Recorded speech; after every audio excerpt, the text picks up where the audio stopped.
With the in-person Go Fest taking place really soon in Pokemon Go, we're going to be getting a few global events to go alongside them. These are going to feature the debut of the Galar Gigantamax starter Pokemon Rillaboom, Cinderace, and Intelleon. Each of these Pokemon will be the best of their respective typing, so even though their shiny forms won't be available during these events, you should still grab a few with your free MP. That said, I'm going to run through all the details right now for these events and share my own thoughts. So first of all, let's go over the Serene Retreat, which is going to be taking place from May 30th to June 3rd, 10 a.m. to 8 p.m. local time. The bonuses are going to be as follows. We're going to get 1/2 hatch distance, 1.5 times hatch experience. The MP collection limit is going to be raised from 800 to 1600. You're also going to get 8 times MP from power spots, going from 120 to 820. You're going to get a boosted shiny rate on the following Pokemon: Muna from Field Research, as well as 2km eggs, and Morlul from the Wild, as well as Field Research. Now from the Wild, you guys can expect a boosted shiny rate of 1 out of 128, but from Field Research, I'm not really sure, and same thing with 2km eggs. If anybody knows what these shiny rates are, let us know in the comment section down below, because that would actually be really helpful. Now during this event, we're going to get the debut of Gigantamax Rillaboom over the weekend on May 31st and June 1st. 6 a.m. to 9 p.m. local time, which is basically just going to be the duration of max battles during that day. Now with that being said, I'm not entirely sure if GMAX Rillaboom is going to take over every single power spot during both of these days, but hopefully it is increased. Now from the Wild Encounter pool, you guys can expect to see Chansey, Marill, Furfrou, Cutiefly, Morlul, Komala, Hatenna, and then from the rare encounters, you guys can expect to see Snorlax and Chimecho. Chimecho is going to award boosted Stardust, same with Morlul, so definitely pay attention to those Pokemon. Now from Field Research tasks, you guys can expect to see Muna, Cutiefly, Morlul, Komala, and Hatenna. And then finally from the special 2km egg pool, we're going to get access to Chingling, Muna, Spritzee, and Swirlix. Of these 4 Pokemon, Chingling is probably the rarest. Now we're also going to have a paid timed research available for $2. This is going to give you encounters with Muna and Morlul. You're also going to get 2 super incubators, which is valued at around 400 Pokecoins, and you're going to get the additional bonus of 1.5 times hatch Stardust. That pretty much covers all the event details for the Serene Retreat, and honestly speaking here, I don't think this event is actually that bad, even though it does seem kind of egg focused, because we do have access to some pretty good Pokemon in the Wild Encounter pool. Definitely a lot of Pokemon that I personally think you're going to be interested in, and we'll talk more about that when I go over my tips and tricks video. Next up, let's take a look at the Instrumental Wonders event, which is going to be taking place from June 7th to June 11th, 10 a.m. to 8 p.m. local time. The bonuses for this event are going to be 1.5 times raid experience. The MP collection limit is also going to be raised to 1600. You're also going to get 8 times MP from power spots, just like the previous event. And then finally, you're going to get a boosted shiny rate on Pharaoh Seed as well as Phalanx in the Wild, Research, and Raids. Once again, the shiny boost in the Wild is going to be 1 out of 128, and then from raid battles, I'm pretty sure it's 1 out of 64, but once again, if you guys know the shiny boost in Research, let me know in the comment section down below. During this event, we're going to get the debut of Gigantamax Cinderace on June 7th and June 8th from 6 a.m. to 9 p.m. local time, so basically the entire weekend. Now from the Wild Encounter pool, you guys can expect to see Meowth, Hoppip, Pharaoh Seed, Galarian Stunfisk, Golett, Tadbulb, and then from the Rare Encounter pool, you're going to get access to Chimecho, Beldum, and Phalanx. Once again, Meowth and Chimecho are both going to be Stardust boosted Pokemon, so really cool to see both of those Pokemon included during this event. Now from Field Research, you're also going to get access to Meowth as well as Chimecho, along with Pharaoh Seed and Phalanx. So you have 2 shiny boosted Pokemon and then 2 Pokemon that are Stardust boosted.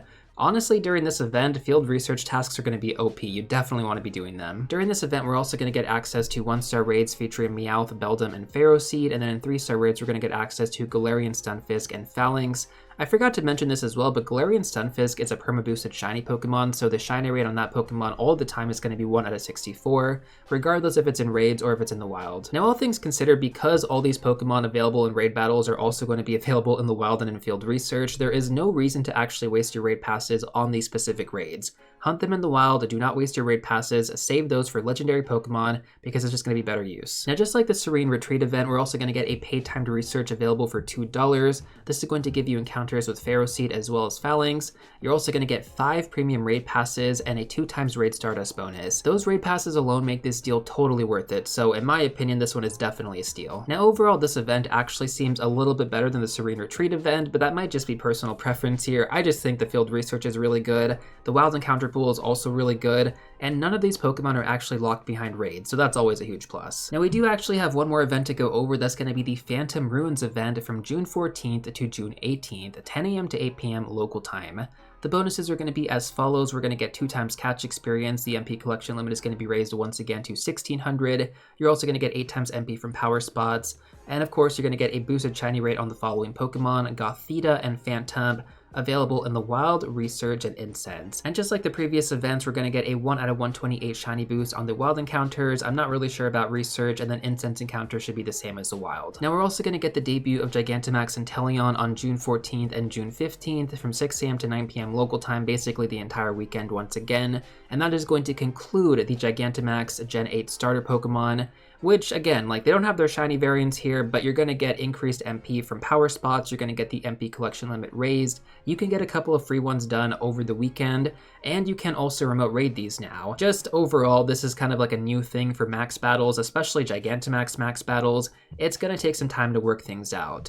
As of right now, I still think it's better to go and do these Gigantamax raids in person if possible. If you have a local community, if you're going to remote raid them, just make sure that you have a big enough group size. I would say at least like 20 to 30 people at minimum.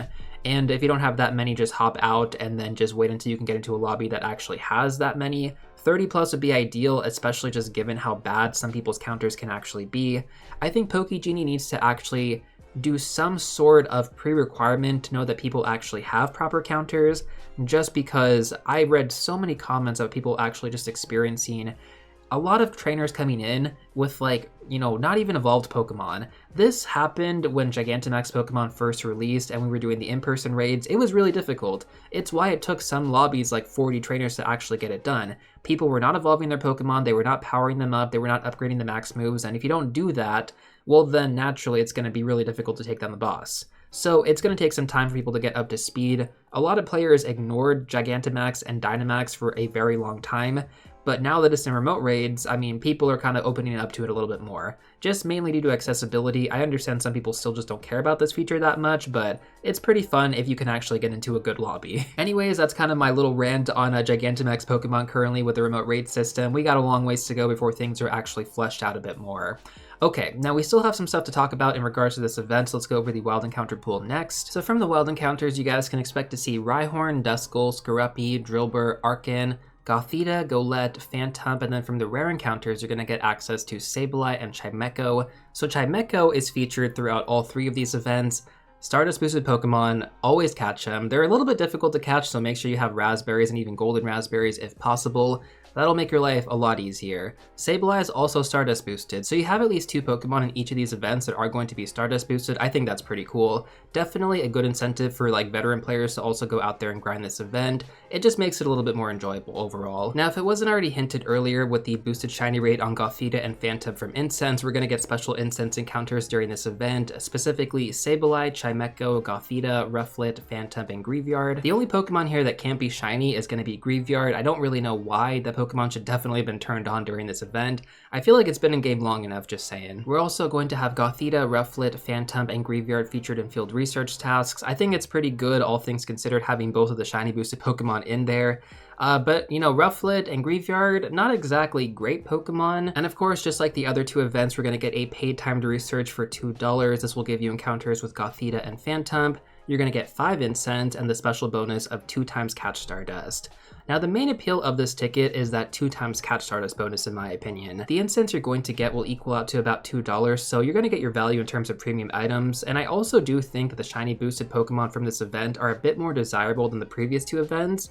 Phantom is really cool as a shiny, and Gothita is just one that has kind of eluded me, so maybe that's more of a personal vendetta. But I still think that's a pretty rare shiny to get in Pokemon GO. I think it was just released last year, so it's not exactly a, common one that we have seen. Now, overall, this event definitely seems like another good one. We have Stardust boosted Pokemon, we get shiny boosted Pokemon, we got some meta-relevant options. GO Fest season is always a really fun time to play Pokemon GO, in my opinion. We get some pretty good events. The event tickets are usually pretty good value as well.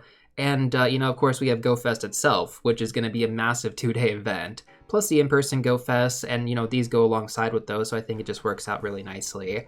I'm excited for these events. I'm curious to hear what you guys think about them as well. I will have more detailed tips and tricks videos uploaded for each of these events a few days before they actually start, so we'll definitely cover this stuff more in detail, don't worry about it. In the meantime though, if you guys want to check out some more content, I'm going to recommend watching these videos next.